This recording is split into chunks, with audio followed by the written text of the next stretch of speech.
সকল নবম শ্রেণীর ছাত্রছাত্রীদের প্রথমে জানাই আসসালামু আলাইকুম রহমতুল্লাহ বারকাতুহু। আবার তোমাদের সামনে চলে এসেছি। আজকে আমি নবম শ্রেণীর 13 অধ্যায়ের যে সমপদ্য রয়েছে সেই 13 অধ্যায়ের 2, 3, 5 ও 6 এই 4টি অঙ্কের মধ্যে তোমাদের দ্বিতীয় ও তৃতীয় অর্থাৎ ফাইনাল পরীক্ষায় জন্য ভীষণ গুরুত্বপূর্ণ।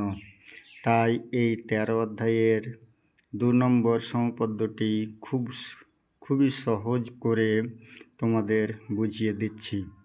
তাই তোমরা ভিডিওটি না টেনে মনোযোগ দিয়ে শেষ পর্যন্ত দেখো এবং বারবার করে প্র্যাকটিস করার চেষ্টা করো।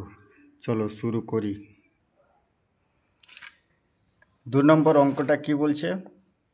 5 সেমি, 8 সেমি ও 11 সেমির দৈর্ঘ্যের বাহু বিশিষ্ট একটি ত্রিভুজ অঙ্কন করি এবং ওই ত্রিভুজের সমান ক্ষেত্রফল বিশিষ্ট একটি সামান্তরিক অঙ্কন করি যার একটি কোণ 60 ডিগ্রি। অঙ্কন প্রণালী ও প্রমাণ করো।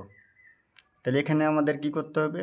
যে 5 সেমি, 8 সেমি ও 11 সেমি একটি ত্রিভুজ আঁকতে হবে।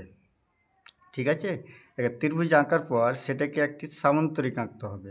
সামান্তরিক আঁকার পর সে সামান্তরিকে কী করতে হবে? 60 ডিগ্রি একটা কোণ অঙ্কন করতে হবে। ঠিক আছে, চলো এবারকার দেখতে পাচ্ছ এটা হচ্ছে কি কম্পাস। আমি কলম দিয়ে করছি, কিন্তু তোমরা সে কলম দিয়ে করবে না, রুল দিয়ে করবে। ঠিক আছে,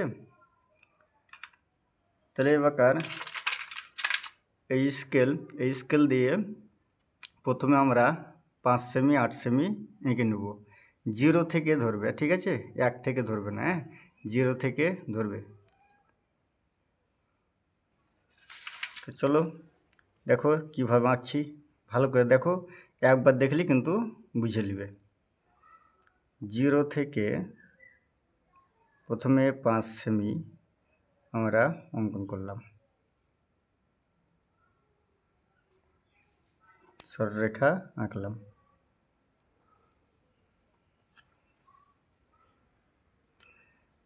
তারপরে 8 সেমি, 0 থেকে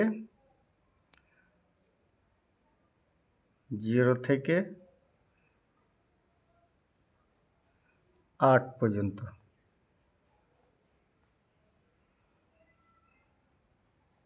0 থেকে 8 পর্যন্ত আমরা একটা 8 সেমি সরলরেখা আঁকলাম।